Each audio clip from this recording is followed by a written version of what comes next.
1999 Toyota Sienna. As you can see, brake lights are on. Well, one brake light. And nobody pushing on brakes. So the problem is right here. Brake stopper switch needs to be replaced. Owner already removed these parts partially, but you know how to reach for the switch, so let's try it here. To have a bit more access, I'm gonna also disconnect this. So with this out of the way, now I have a little bit more room. Let's see if I'll get to the switch.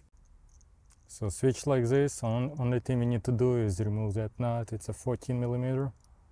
You gotta use regular wrench. You can see the switch from here. I'm gonna try to unplug it.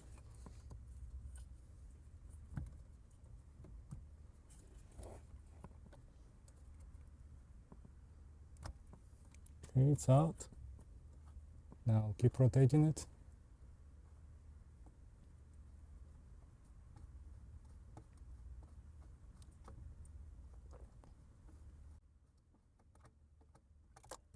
And it's out.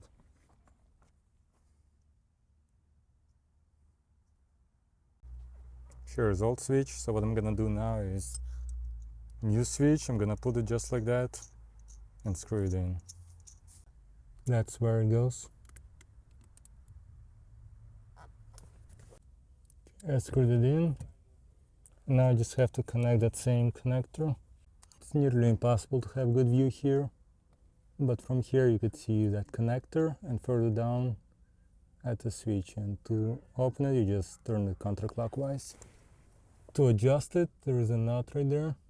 Just make sure that the pedal depresses that small,